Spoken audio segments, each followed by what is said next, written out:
한 편의 영화를 통해 우리 삶을 돌아보고 진정한 의미를 찾아가는 시간이죠. 인생은 영화처럼 생각변화연구소 현정아 소장과 함께합니다. 소장님 안녕하세요. 네, 안녕하세요. 생각변화 연구소 현정아 소장입니다. 네, 소장님 반갑습니다. 벌써 3월의 마지막 주가 시작이 됐어요. 3월의 마지막 월요일인데 3월의 마지막 또 인생은 영화처럼 영화 추천 시간이 될 것 같습니다. 항상 추천해 주시는 영화 저랑 또 취향이 또 비슷하셔가지고 제가 네. 본 것도 많이 추천해 주시는데 제가 안 본 게 있으면 제가 그 다음 주에 가서 바로 또 보고 감동받고 역시 현정화 소장님이 최고다. 예, 저는 그런 생각을 지금 하고 있습니다. 자, 오늘은 어떤 영화를 또 추천을 해주실까요? 네, 오늘 선정한 영화는 시와 자전거, 바다가 있는 일 포스티노입니다. 이탈리아 배우 마시모 트로이시가 각본과 주연 배우를 맡아 화제가 된 작품인데요. 동명소설 네루다의 우편 배달부를 각색해서 전 세계적으로 사랑받은 영화이기도 하죠. 예, 이거 꽤 오래된 영화잖아요, 그죠? 예, 네. 1994년 영화로 제가 알고 있습니다. 일 포스티노. 오랜 시간이 지나서도 참 이 사람들 사이에서 회자되는 진짜 이 명작 중에 명작입니다. 자, 그러면 일 포스티노 영화 줄거리부터 좀 간단하게 소개를 해주실까요? 영화는 이탈리아의 작은 섬 칼라디 소토에 네루다라는 시인이 망명을 오면서 시작됩니다. 어부의 아들 마리오는 네루다의 팬들이 보낸 편지로 인해 불어난 우편 물량을 소화하기 위해 우체부로 고용됩니다. 이렇게 해서 우편 배달부 마리오는 시인 네루다와 우정을 쌓아가면서 시와 은유의 세계를 만나게 되는데요. 글을 배우고 언어를 알게 되면서 점차 성장해 갑니다. 이 영화를 통해 네루다를 만난 마리오의 인생이 어떻게 변해가는지 함께 살펴보도록 하겠습니다. 예, 그러니까 마리오는 원래 그 섬에 살고 있었던 사람이고 이제 우편 배달부 일을 이제 시작을 하게 된 사람입니다. 그리고 이제 네루다라는 그 아주 유명한 그 칠레 시인이 그 망명을 오게 되면서 또 펼쳐지는 그런 이야기라고 소개를 해주셨습니다. 자, 그러면 일단 좀 그 인물에 대해서 좀 살펴보고 싶은데요. 그 마리오라는 인물에 대해서 조금 더 자세히 살펴주시죠. 네, 마리오는 아주 작은 외딴 섬에 살고 있는 청년입니다. 이 섬은 한 달에 한 번 물을 가져다 주는 보급선이 없으면 식수를 구할 수 없을 정도로 낙후된 지역이에요. 이 지역에 사는 사람들은 마리오의 아버지를 포함해 고기잡이로 생계를 해결하다 보니 대부분 글을 읽지 못합니다. 마리오는 배를 타는 소질은 없지만 글을 읽을 줄 알아요. 그러다 보니까 사람들 사이에서 항상 겉도는 기분을 느끼곤 했죠. 어느 날 우편 배달부 모집 전단지를 보게 되는데요. 유일한 수신인은 이탈리아로 망명 온 칠레의 시인 파블로 네루다였습니다. 네루다는 전 세계가 사랑하는 시인이었고 그에겐 많은 응원 편지가 쏟아졌습니다. 이 편지를 네루다에게 배달할 사람이 필요했고 마리오는 네루다의 우편 배달부가 되었습니다. 예, 그렇습니다. 마리오가 이제 자전거 타고 가다가 그 공고를 본 거예요. 우편 배달부 구함. 근데 자전거 필요함 이렇게 적혀 있는 그런 공고를 보게 돼서 이제 또 우편 배달부로 취직을 하게 된 겁니다. 이 마리오의 이야기 또 전해드렸고, 그래서 이제 마리오가 원래 할 일은 그 네루다라는 이 전 세계적으로 유명한 시인에게 그 우편을 배달하는 그런 일이었는데 아니 보통 이제 배달하고 그냥 돌아서 가지 않습니까? 다음 또 배달 장소를 위해서. 그런데 두 네. 사람이 좀 어떻게 친해지게 되는 건지 이게 또 궁금합니다. 네, 유명인을 만나는 게 신기했던 마리오는 네루다의 고향인 칠레의 지도도 찾아보고 네루다가 쓴 시도 열심히 읽습니다. 마리오는 네루다에게 편지를 배달하면서 조금씩 대화를 나누게 되는데요. 그러다 네루다의 시를 읽은 자신의 감상평을 전하게 됩니다.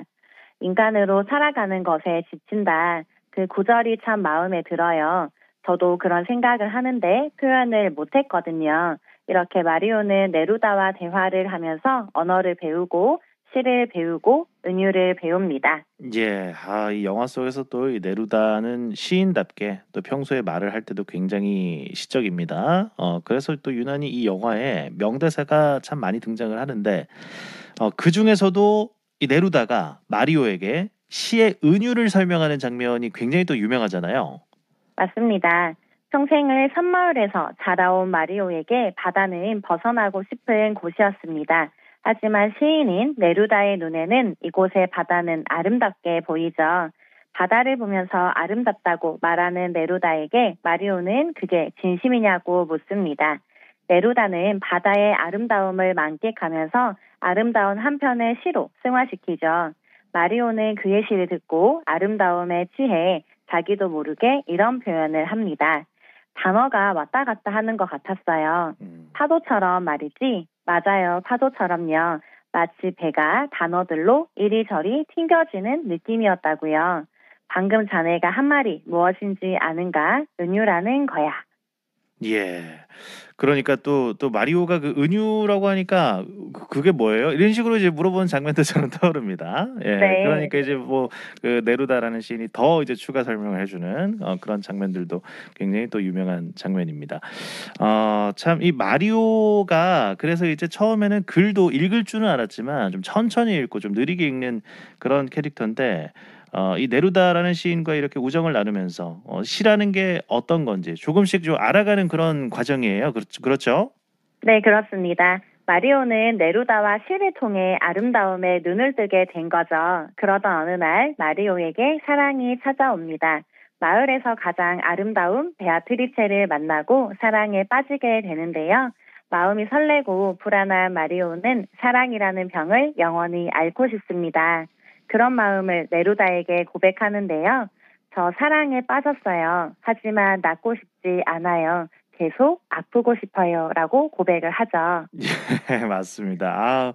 사랑에 빠졌어요. 하지만 낫고 싶지 않아요. 계속 아프고 싶어요. 야, 진짜 이런 대사가 좀 어떻게 돼서 이 굉장히 또 유명한 대사 아니겠습니까? 맞습니다. 사랑에 빠져서 아프지만 계속해서 아프고 싶다. 사랑에 빠진 사람의 마음을 이보다 더 잘 표현할 말이 있을까 싶을 정도로 명대사죠. 영화 속에서 베아트리체를 향한 마리오의 구애는 계속되는데요. 거친 섬 사람들이 하는 것처럼 몸으로 밀어붙이는 건 마리오의 스타일이 아닙니다. 마리오는 은유로 반짝이는 단어들을 선물하는데요. 베아트리체의 당신의 미소는 나비처럼 날개를 펼치네요. 이런 마리오의 달콤하고 진심이 담긴 단어들이 결국 베아트리체의 마음을 움직이게 합니다. 예, 당신의 미소는 나비처럼 날개를 펼치네요. 이 말을 이 시의 어떤 구절을 그 베아트리체가 계속 되뇌이던 장면도 또 떠오릅니다. 내 미소가 나비처럼 날개를 펼친다고 뭐 이렇게 이제 하면서 서로 이제 또 사랑에 빠지게 된 것 같습니다.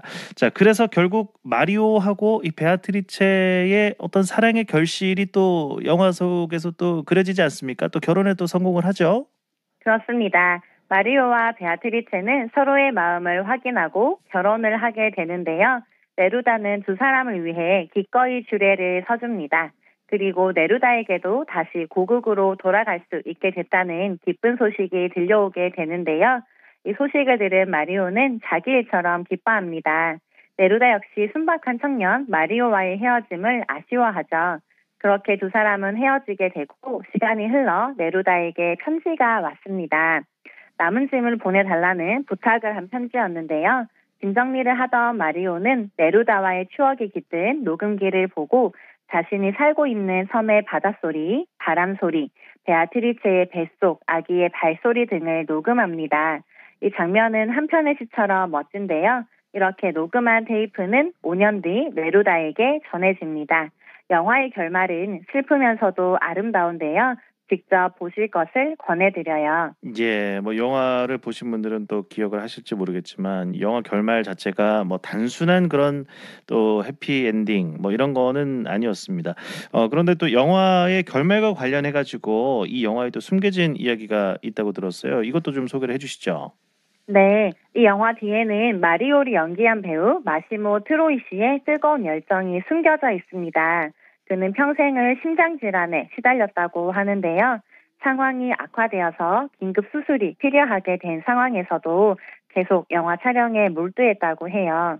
일 포스티노는 그에게 목숨만큼이나 중요한 작품이었기 때문이죠. 몸 상태가 너무나 악화되어서 촬영 중간에 쓰러진 적도 있다고 하는데요. 일 포스티노 마지막 촬영이 끝나고 심장마비로 세상을 떠나게 됩니다. 영화보다 더 영화 같은 마시모 트로이 씨의 실제 이야기를 알고 영화를 보면 점차 창백해지는 마리오의 열정이 관객들의 마음을 울리는데요. 마리오가 네루다에게 테이프를 남겨둔 것처럼 마시모 트로이 씨는 우리에게 영화를 남겨주었습니다.